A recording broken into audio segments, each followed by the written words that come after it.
Почитувани гледачи, уште еднаш добро вечер, добре дојдовте. Ова е вториот дел од емисијата Јади бурек на ТВ Сонце. На линија веќе го имаме почитуваниот доктор Жарко Христовски од Ачибадем Систина. Докторе, добро вечер и благодарам што сте дел од емисијата вечерва. Како сте? Добро вечер, Јанко. Благодарам на поканата да гостувам во вашата емисија. Благодарам за прашањето како сум добар и се надевам дека сте вие и вашите гледачи добри. Да. Го прошетавте чао, денеска малку пред емисија. Па јас малку вечерва, пошто имав малку проблем со некаква конекција, го оставив малку друг да го прошета.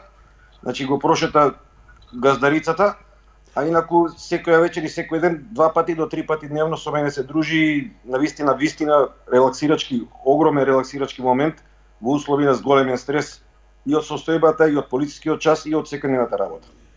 Не би било лошо ако можете да го викнете во тек на емисија до крај да го видиме.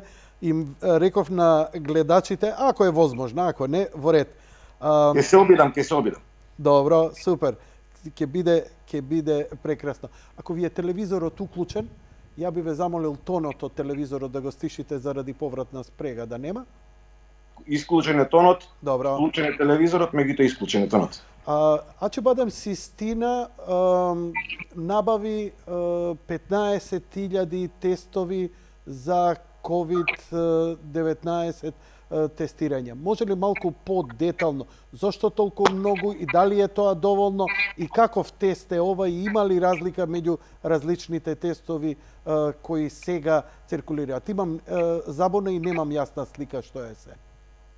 Преска мислам дека ме представивте и добар дел од гледачите ме познаваат како кардиолог и јас ќе зборувам од аспект на кардиолог кој што е вклучен во организацијскиот дел на работата во институцијата во која што работам, која што по дефиниција представува една високо организирана и општествено одговорна компанија која што пружа здравствени услуги, меѓутоа има и голем степен на општествена одговорност и наоѓајќи се во една состојба на воредна состојба во општеството и висок здравствен ризик кој што го нарушува секојдневното живење на нашето општество, менаџментот на болницата во согласност со препораките на Светската здравствена организација превзема многу мерки кои што би го покачиле пред се нивото на здравствени услуги, меѓутоа и безбедност на нашето население и на своите вработени. Значи, размислувајќи на темата и следејќи ги препораките кои што доаѓаат од Светската здравствена организација, за што поопсеопфатен третман и тестирање на населението за изградување на една здрава стратегија која што на долг рок би дала квалитетно лекување и квалитетна превенција пред се, презема мерки не за 15.000, него за многу поголем број на така наречени брзи рапид тестови, кои што се всушност серолошки тестови кои што испитуваат ниво и тип на антитела. Значи, во суштина се работи за два различни типови на тестови. Тестови директни, кои што ги применува Институтот за јавно здравје и уште многу други институции, што е сосема коректно, кои што испитуваат одредени делови на синџирот на рибонуклеинската киселина на вирусот. И овие тестови кои што практично го анализираат одговорот на нашето тело на присуството на вирусот и контактот со вирусот. Во што се состои дилемата, забуната и евентуално одредени дилеми кои што се појавуваат на кој начин би требало да се воспостави тестирањето. Денеска сме сведоци на најавата на тестирање масовно во Дебарската општина на околу 20.000 испитаници, тоест население, кое што би требало преку серолошки тестови да се докаже постоењето на антитела кај тие лица. На долгорочната национална стратегија како треба да се води понатамошното нормализирање на општествените услови, условите за работа и нормално живење, исклучително важна информација е и ќе биде во иднина, посебно во иднина, присуството на антитела луѓето кои што биле во контакт со вирусот. Прашање, докторе. Повелите. Присуството на антитела кај одредена личност, кај човек, значи дека е болен, дека ја преболел и развил имунитет или дека е само носител на вирусот? Присуството на антитела не значи воопшто присуство на болест. Токму присуството на два типа на антитела во тие рапид или брзи тестови би требало да селектира од прилика во кое време сме се сретнале со вирусот. Може да развиеме антитела и тоа е идејата при вакцинирањето на населението да створите антитела со атенуирани вируси кои што понатака ќе спречат сериозно заболување. Значи, интенцијата на здравствениот систем е што помал процент на населението кое што дошло во контакт со вирусот да биде заболено поготово од сериозен облик на болест. Тоа значи дека идејата да се вакцинира населението произлегува од можност да се створат антитела. Како што знаеме, во услови на инфлуенца, значи она што за нас грипот е стана секојдневна болест, бара, бидејќи создава краткотраен имунитет, давање на специфична вакцина која што се дава сезонски. Значи би требало во понатамошните напори на сите фармацеутски компании кои што се бават со создавање на вакцина за COVID-19 да се анализира практично успешноста во создавање на антитела. Нашиот рапид тест, како и впрочем и другите рапид тестови кои што се користат во многу други земји, не само кај нас, и не ова инвенција на нашата болница, ние всушност само применуваме нешто што се користи на многу други многу општества, е употреба на тест кој што ќе утврди постоење на IgM антитела и IgG антитела. Порано се создаваат IgM антителата и во услови на постоење на IgM антитела се смета дека постојат поголеми предуслови да во телото се уште циркулира вирусот или да тоа прилика во преносен смисол значи дека пациентот се уште теоретски и практично може да е вирулентен или да е преносител на болест. Од друг аспект, PCR или директните тестови кои што се применуваат исто и ние сме единствена институција во оваа држава која што ги има и тие директни и индиректни тестови и ги користиме во секојдневната пракса и ни користат меѓу останатото за превенирање на ширење на болеста внатре во институцијата. Ние практично воспоставивме протокол на контролирање на влезот на пациентите во нашата болница, едноставно собирајќи ги резултатите од тие директни тестови и резултатите од овие брзи серолошки тестови, добиваме една малце појасна представа каде отприлика се наоѓа во имунолошки систем нашиот пациент, дали е опасен, дали би требало да се следи изолација или понатака да бара помош на клиниката за инфективни болести околу третманот, нормално со дополнителните испитувања кои што представуваат анализа на клиничката слика, радиолошките испитувања и така натаму. Различните резултати од тестови имаше дека луѓе што се тестирале еднаш им дало негативно, после позитивно, па позитивно, негативно. Зошто тоа се случува и дали се случува или што е работата? Не дали се случува и тоа многу често се случува. И зошто? Меѓу останатото, енигмата на овој вирус и на ова заболување е токму во тоа што се работи за една веројатно мутација или постоење на нов тип на вирус, кој што без разлика дали се работи за оние теории на заговор дека е продукт на некоја си лабораториско исследување или уште понатамошни теории на заговор за некаков си тип на специјална војна, или е сосема случајно создаден тип на вирус кој што претходно не бил доволно вирулентен, се уште представува, и заради тоа и нема вакцина, представува една голема загадка за испитувачите и создавачите на вакцината. Значи, прашањето кога анализирате зошто кај еден пациент се појавува во еден ист тест, зборуваме за директни тестови, една контроверза да имате позитивен и негативен резултат и веројатно во досегашните многу интервјуа кои што беа од еминентни наши професори, микробиолози, епидемиолози, вирусолози, кои што дадоа една прилично добар пресек и достапен за разбирање на обичниот граѓани, представуваат неколку можности, возможности кои што би можеле да бидат јасно објаснување зашто некогаш се позитивни, па негативни, па повторно позитивни тестовите. Едната можност е кај директните тестови некоректното или неправилното земање на материјалот. Тогаш ќе даде... Тоа е бриз. Брисот кој што се зема од задниот зид на ждрелот и од носот, кој што би требало да прикаже постоење на вирус. Тоа е со чепче, да им објасниме наједноставно, тестот не е боцкање крв, туку е земање бриз од грлото со она како, да речеме, една подолга чепкалка за уши. За уши, токму така. И Сега од прашањето е дали тој значи и каде е она што се појавува како една дилема кај луѓето. Дали навистина секој позитивен пациент кој што носи вирус е болен? Не, апсолутно не. Позитивниот тест значи дека пациентот има вирус во своето ждрело или во носната слузница, што апсолутно не мора да значи дека ќе се разболи и ќе има манифестна болест и ќе биде сериозно болен. Значи потреба од изолација, заради тоа што кај одреден број на пациенти, кај одреден број на испитаници кои што имаат позитивен тест, ќе видиме после известно време дека воопшто не се пробудил имуниот систем. Значи тие не биле во реален контакт, бидејќи многу често во нашата слузница ќе најдеме многу вируси и бактерии кои што стојат како сапрофити. Секако значи потреба од изолација. Ова ми е забуната, се извинувам што ви влегувам во збор. Ние со тестовите не го детектираме директно вирусот. Со овој тест.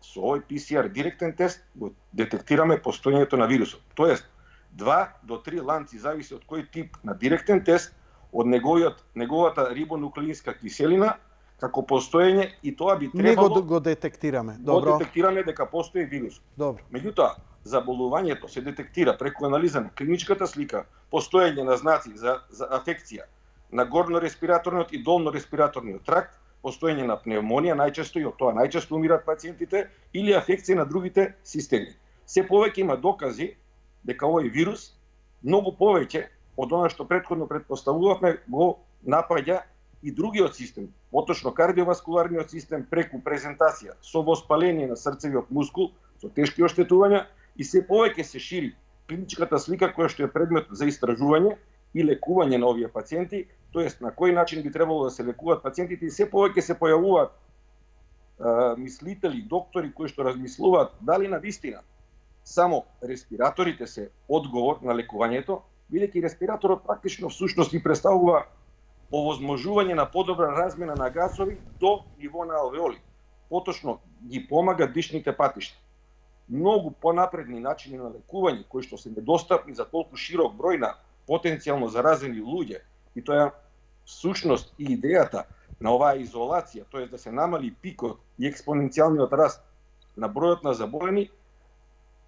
Во начинот на размислување и лекување постојат уште многу понапредни начини на лекување кои што се недостапни за масовна примена. Тоа значи екстракорпорална мембранска оксигенација, можеби некој слушнал ЕКМО како скратеница, која што во одреден број на пациенти може да представува исклучително успешен начин на лекување. Што е тоа вака на кирилица? На кирилица значи дека она што во тек на бајпас операција го прави кардиохирургот, го пренесува крвотокот од белите дробови кон вештачка циркулација со оксигенација, значи вештачки апарат на срце и бели дробови.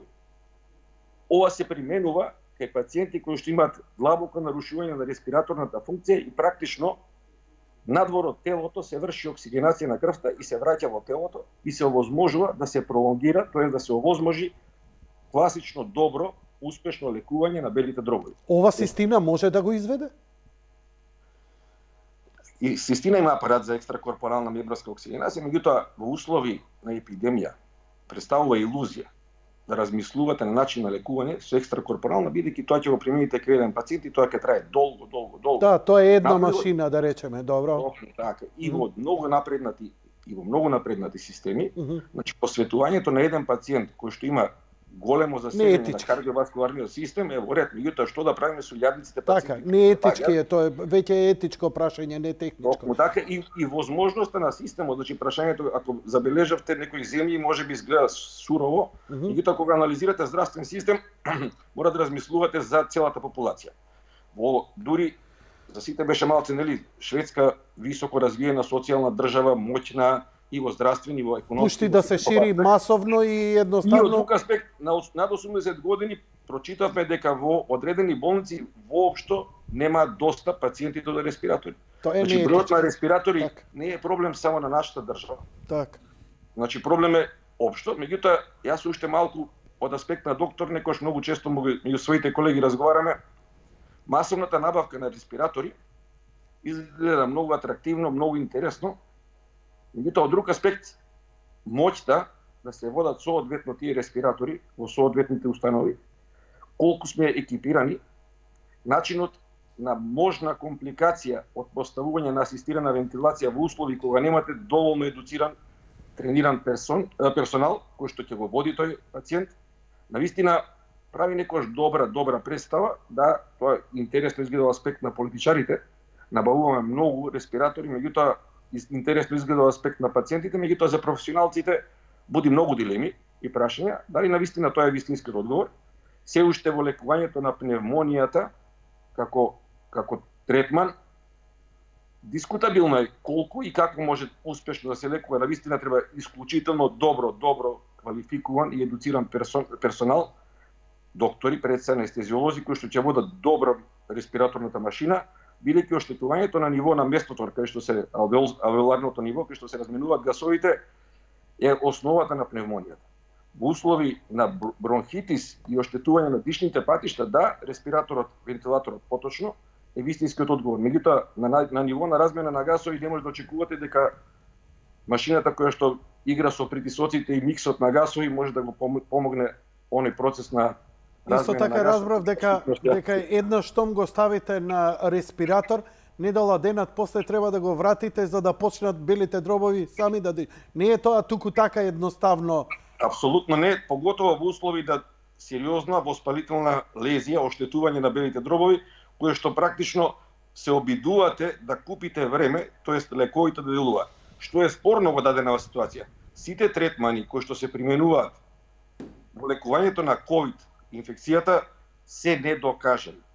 Значи, обидот да се лекува со хлорокин и со азитромицин како нешто што покажало квалитетни резултати, не е начин на лекување кој што универзално се применува и далеку е од каузалниот, бидејќи виростатици има кои што се докажуваат, меѓутоа класично добро лекување на вирусите се уште е нешто што ќе го чекаме како квалитетен третман во иднината. Така да аспектот на лекување на пациентите кои што имаат висок ризик или се веќе носители или болни од оваа инфекција, би требало паралелно да го завзема вниманието што со придружните болести, бидејќи како што добро знаеме сите, главните жртви со највисока смртност е практично популацијата над 60, над 70 и во различни земји над 80 години. И во Италија, која што веројатно беше и се уште е земја која што најмногу настрада од оваа инфекција, една од спецификите е старото население. Значи, практично го зафати оној дел од Италија кој што последните 20 години по статистиките представува и најстариот дел на Европа и на светот. Така да, затоа и таква драматична е целата состојба. И уште една работа која што може би во куларите, ама мислам дека малку и се погласно го зборуваат и другите луѓе, не само професионалците медицинари. Дали статистиката на висока смртност во одредени регии се однесува токму само на ковид или се однесува на нарушување на комплетниот здравствен систем во услови на пандемија, епидемија, тип на степен на паника, кој што ги зафаќа. Тоа многу лесно може да се провери, например, ја го провери последниве 4 години првиот квартал, од јануари до април смртноста во Италија колку е. Значи, дури е и намалена. Нам не изгледа драматично, бидејќи скоро секоја смрт, ја и разговарав со доктор Драган Даниловски, тој вика, значи, легитимно е сега скоро секоја смрт, бидејќи да ја потпишеш како корона. Бидејќи на крајот на криштата ти не умираш од корона, ти умираш од како хивот. Не умираш ти од хивот, ти умираш од последици. Инфекција, воспаление на бели дробови и така натаму и така натаму. Но ова е веќе една друга теза. Мене знаете сега што ме провоцира? Бидејќи вие како Аџибадем Систина, како болница, сте една од најсовремени и организационо највисоко поставени во регионот. И затоа е причината зошто па од поширокиот регион доаѓаат овдека. Знам уште од почетоците дека е поставувана према највисоки стандарди американски болници, Дубај и така натаму. Но вие сте дел и од Аџибадем.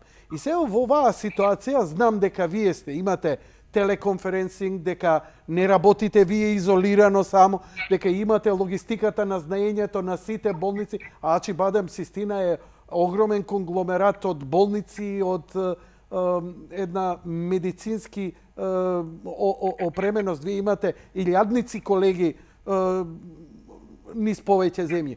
Ме интересира, какви насоки добивате? Имате ли болни во вашата болница? Како ги третирате? Дали се консултирате со вашите колеги во Турција или во другите земји?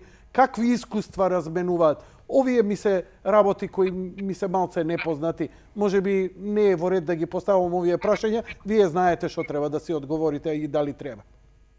Еве нека не биде маркетиншки, меѓутоа JCI стандардот кој што го воспоставивме и уште еднаш добивме стандардизација за највисоките почитување на највисоките безбедносни стандарди, се трудиме и во овие услови да го оправдаме.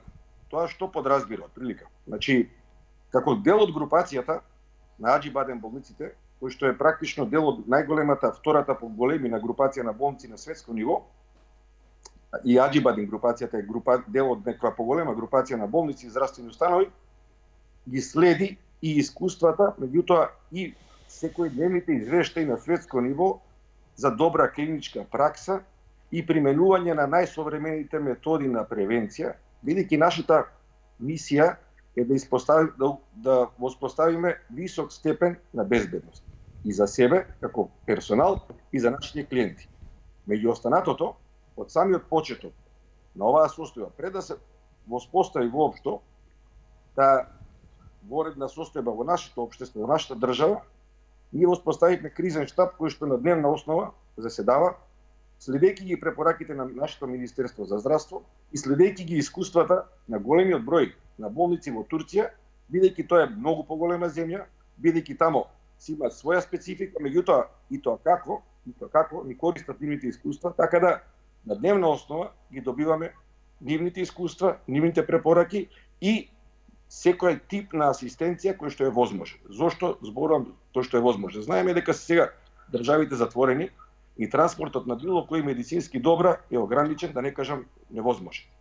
Исто така од аспект на безбедносното ниво на нашите вработени се трудиме во рамките нормално на оно што е возможно да постигнеме највисоки стандарди за да би можеле да ги заштитиме и нашите пациенти.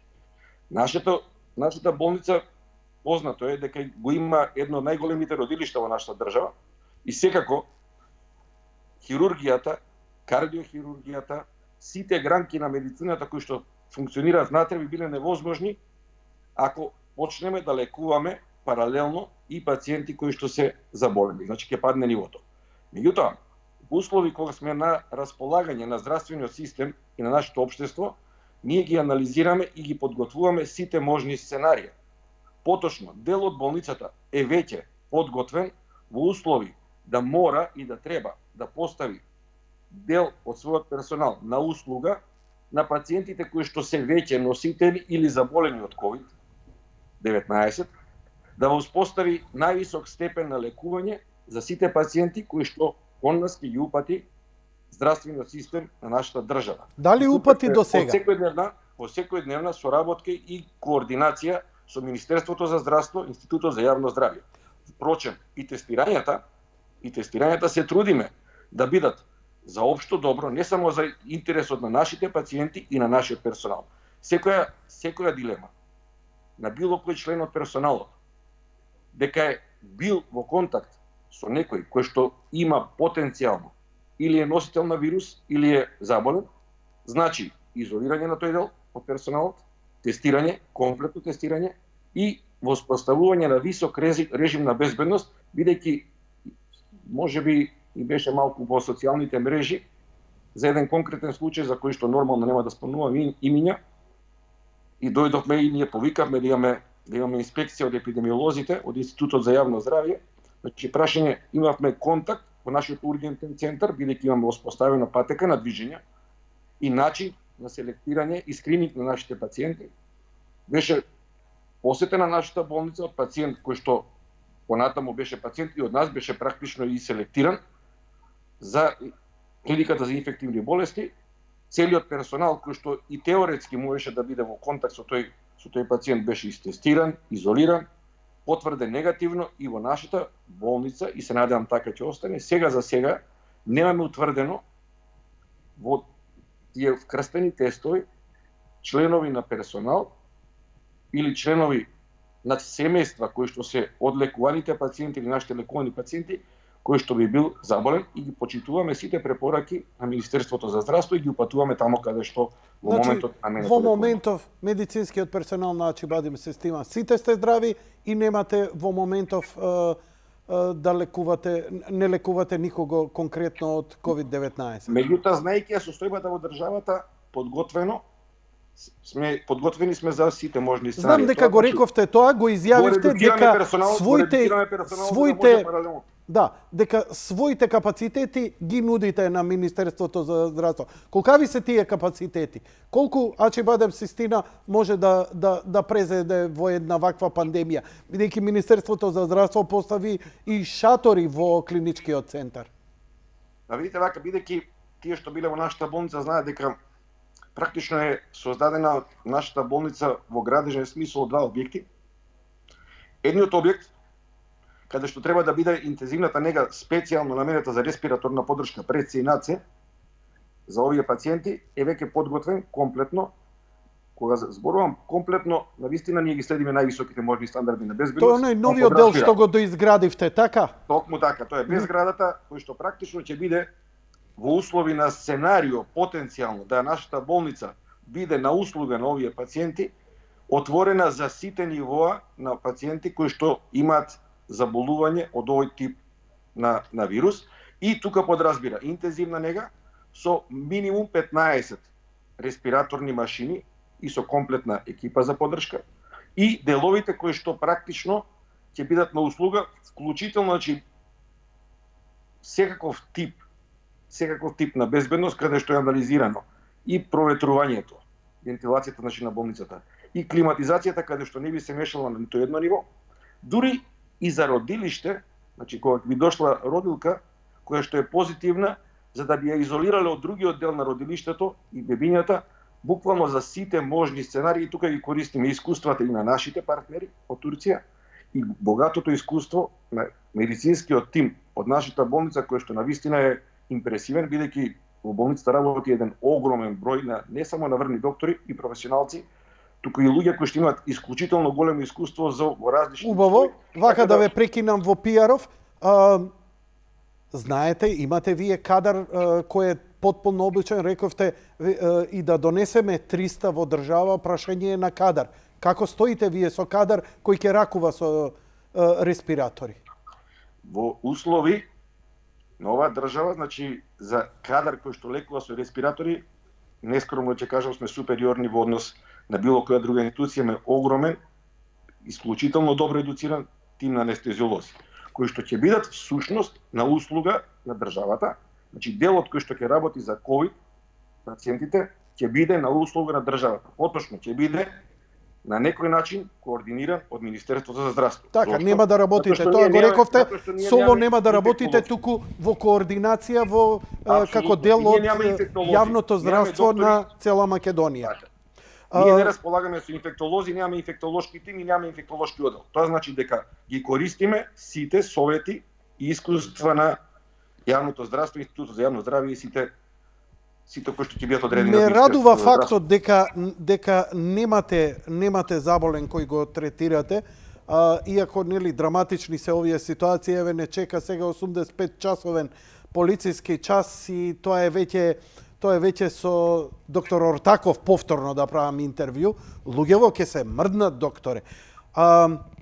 Прва работа, совети од вас, кардиолог сте. Имате очигледно, подкован сте за сите овие сегменти, добро знаете, комуницирате, имате некоја синергија меѓу вас.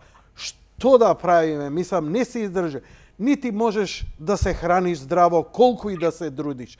Ти велат вежбај, каде да вежбаш, таман треба да излезеш, врати се. Све некако под некоја пресија те држат по страв и така натаму. Што можеш ти вака човечки како професионалец да им порачаш на луѓето? И после уште едно прашање за тестирањето на крај, но еве совети што да прават еве и здравите и хронично болните во ваква ситуација. А пред се вака јас би кажал да искористат инвентивноста и балканската и троштина на луѓето кои што и претходно се сноваѓале, ако прашате како преживуваат луѓето со нашето просечно примање, Истата приказка од прилика би требало да ја применат сега во услови кога е ограничена слободата на движење. Значи прашањето е, милиарда идеи добија луѓето за онлайн сервиси за било кој начин. Мене ми е интересно дека јога вежбите кои што се нели на спиритуална, да кажам, да онлайн функционира. Па нека не биде и се максимално професионално, на некој начин ја окупира, вниманието го окупира на луѓето и на тој начин им помага во одржувањето на баланс. Ние по дефиниција сме високо социјални суштества, поготово балканците кои што бараат и тука многу инвентивност има. За викендов јас ги анализирав моите соседи, па не знам јас дека во било кој дел од годината, во било која година од кога сум јас во оваа населба, толку чурале скари, како за викендов, како да беше не знам каков пикник, и си најдоа луѓето начин како во склопот на своето семејство да се дружат малку повеќе. Кажи ми сега колку души ти го побараа кучето да ти го шетаат? Па им давам, да, апсолутно дури им го знајувам. Знаев. Дури искрено на некој кој им понуди да им направам плишено кученце да се прошетат, пошто многу интересен еден сосед сретнав, рече па и патен ми е колега. Викам, каде шеташ во времето за прошетка на кучиња сам без куче? Па рече, и ме праша еден полицаец, јас му рекол, го барам кучето, ми побегна, пошто не може да издржам дома. Ме праша, рече, каде одиш, ми побегна кучето, идам по кучето. Значи, прашањето на нашата, да кажам, снаодливост, требало да се примени во секој аспект, и во исхраната, и во се. Значи, како е мојата филозофија, кога некаде одите по некаква работа да ја завршите, таа е мојата филозофија на тунелот, мора да излезете од тунелот. Сте влегле од тунелот, ама во тунелот сме сите сега. И тоа е некако од психолошки аспект многу полесно. Можноста да комуницирате меѓу себе во семејството, можноста да комуницирате со својот доктор и мора. Тоа го споставивме патем, тоа забори во пиар, пошто рековте, ајде тоа нека биде во пиар. Она што отприлика во болницата го спостави како стандард на третман. Значи онлайн комуникација, ама не само онлайн комуникација која што ќе оди преку таков тип на онлайн комуникација, него и онаа неформална комуникација со својот доктор околу одредени работи со што би се избегнала посета на болницата, навистина би требало да се применува општо секаде, бидејќи на тој начин им помагате и психолошки. Не секогаш може да одговорите на сите медицински прашања, давајќи совет преку телефон, меѓутоа, ако им дадете малку кураж и ако објасните за некакви си варијации на можните симптоми кога треба да се јави на доктор, би било исклучително корисно и за психолошкиот профил на вашите пациенти кои што утредента повторно и да побараат помош. Меѓутоа, тука би апелирал, и ова го заборавивме од разговорот, дека многу луѓе ги загубија животите од ковид, а всушност изгубија многу животи. Навистина мене ми е малку дегутантно кој ќе кажат наеднаш дома се затворил и умрел од ковид. Не, ковид не убива така. Значи не убива, пневмонијата не се убива за 24 сата. Во ова време е дискутабилно каде наеднаш ги снема мозочните удари, срцевите удари и многу други болести кои што го носеа како врвна патологија нашето население. Ги снема, не се прегледуваат.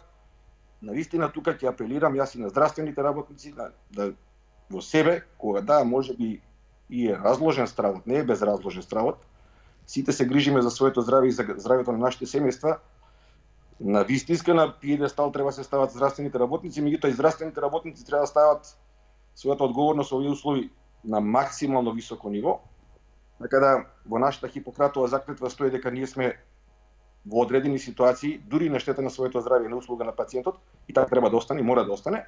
Значи во одреден момент треба да размислуваме што со овие пациенти кои што не се третирани како што би требало од објективни причини најмногу.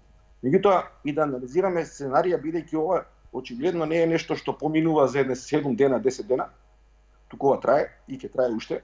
И во статистиките, колку отприлика за овие 3 месеца, 4 месеца, колку што очекуваме да биде овој пик кај нас, каде што се изолирани луѓето, поготово постарите, ако навлеземе малку во статистиката од минатите години, дури во нашата статистика, која што не е баш нека преголема прецизност нема во нашата статистика, ќе видиме дека бројките кои што треба да страдаат од болестите се вистина импресивни, а сега во моментот никаде ни ги нема, тие се дома затворени.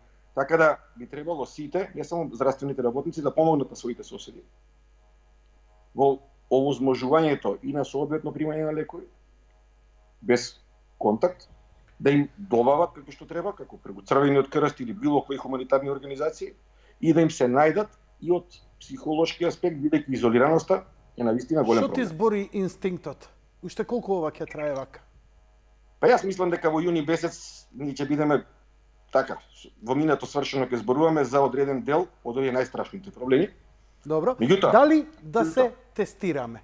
Дали дали е паметно било кој ќе му дувне, и макар и од параноја, идам да се тестирам у систина? Дали е тоа паметно? видите вака сега, кога сакаме да анализираме, повторно идеме преку индивидуален пристап. Зошто? Некои луѓе кои што се обседнати дека се со нешто болни и кога ќе прашат дали да се тестирам медицински и нема оправданост, меѓутоа одредени испитувања кога правиме и во други патологии, не само за ковид, ги правиме и за психолошки мир. Токму тоа што го каже Јанко, значи во моментот човекот е обседнат дека е болен, станува проблеми за себе и за општеството и за семејството, значи почнува да се изолира, што делува на неговото општо здравје. Еден тест кој што може да створи дополнителни дилеми, тука да не се воопшто, значи може да направи обратен ефект. Тоа е мас со две оштрици, да не се лажеме. Тоа епидемиолозите. Оти може и да ти покаже дека имаш корона, а немаш никакви симптоми. И може така да те помине. И многумина, вие како лекари знаете дека многумина се заразиле, а не заболеле. Ние уште не правиме разлика измеѓу заразени и заболени. Постоењето на овие два теста, серолошкиот и директниот тест, тој со земањето со PCR, значи со земањето со Тоа се и со двата бриз, теста иона со крв. во систина што ги правите, така? Па не само во систина, тоа се општо прифатени два вида на тестирање на светско ниво.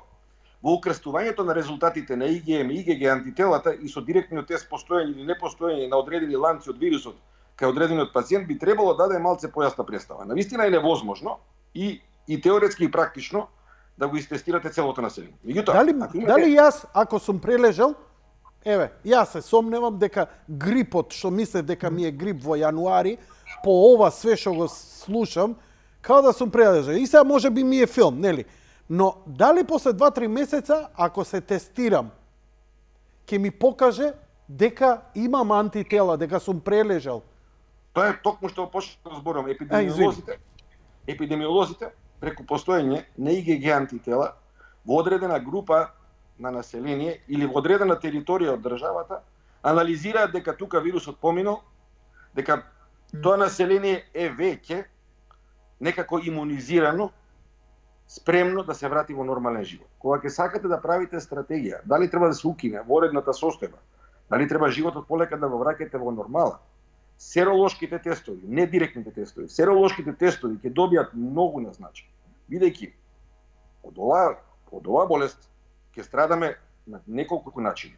Не е само психолошката страдање, не е само епидемиолошкиот или вирусолошкиот или микробиолошкиот или директното страдање на здравјето, понатаму нашето здравје ќе страда од страдањето на економијата.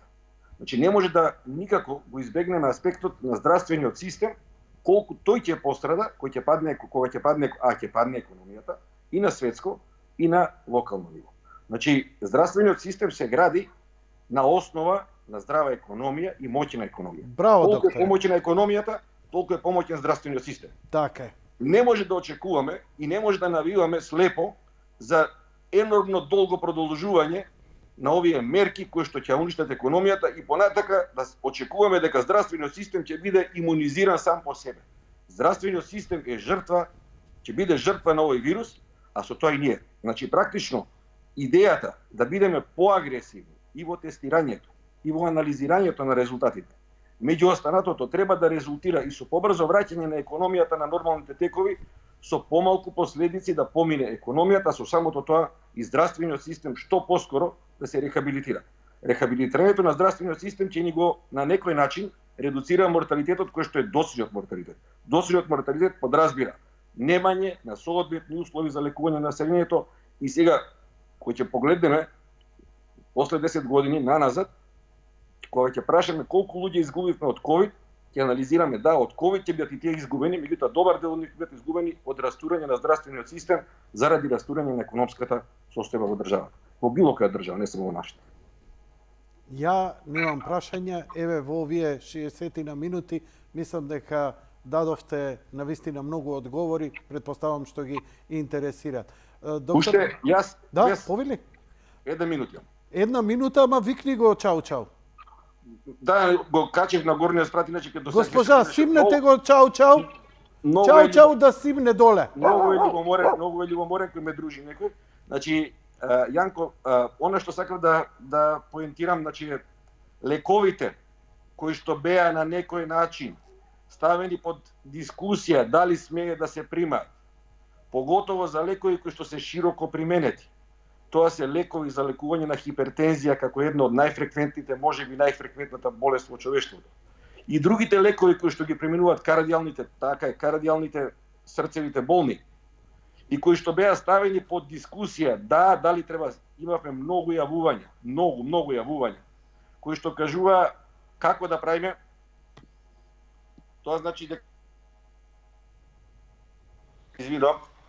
Значи, Повторете ја последната реченица, имаше краток прекин. Краток прекин имаше, уклучување на телефонот, се извинувам. Значи прашањето. Многу пациенти поставуваа прашање дали треба да се коригира. Врати го, окей. Докторе, се извинувам, повторете ја реченицата. Значи, имавме многу јавувања и дилеми кои што бараа одговори дали треба да се коригира терапијата за покачен крвен притисок, дали треба да се прекине терапијата за срце.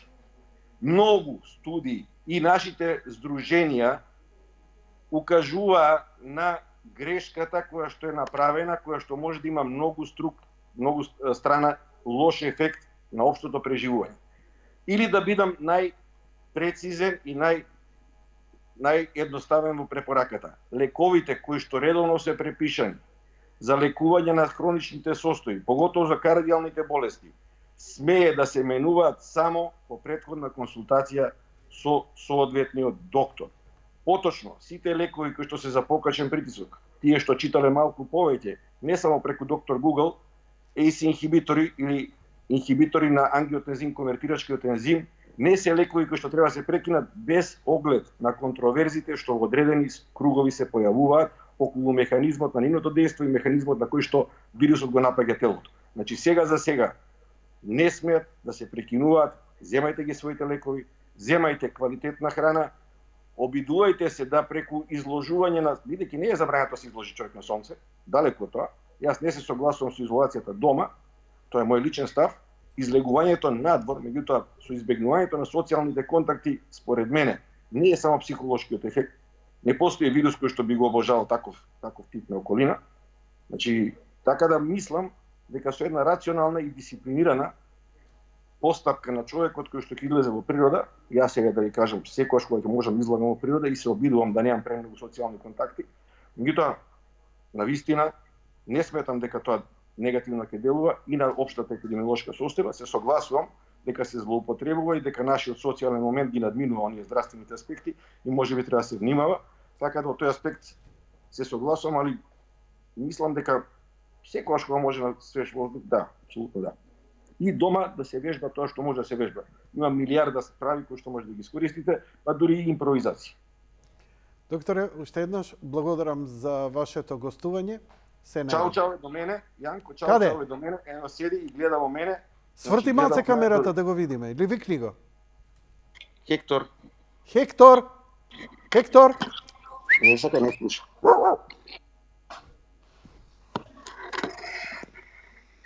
Леле, ама е убав. Хектор! Мяу! Аха, му го сврте вниманието. Колку е стар? 8 месеци. Душа нема. Цела зграда го шета по 5 пати за тоа. Не, нема другата. Не може да стигнат на ред од мене. Не може да стигнат на ред. Ви благодарам уште еднаш. Лека ноќ и пријатно. И јас благодарам и на тебе, Јанко, и на твоите гледачи. Океј, драги мои пријатели и пријателки, тоа беше се за вечерва. Благодарам за вашето внимание. Утре вечер ќе имаме вака директно вклучување од Соединетите Американски држави и со еден гостин со кој вчера, минатата недела разговаравме, па ќе се обидам видеоконференсинг, значи двајца гости во исто време и ќе збориме за оно што лекарот го каже, пазите, медицинско лице, економијата. Вие барате здравство, но здравство се базира врз економија, а економијата ја рушиме. Мислам, лудило. А што се случува со економијата? Најбитниот момент за да се издржи оваа криза, утре вечер разговараме со двајца гости, со Јованчо и со Виктор Трифуновски. Лека ноќ и пријатно.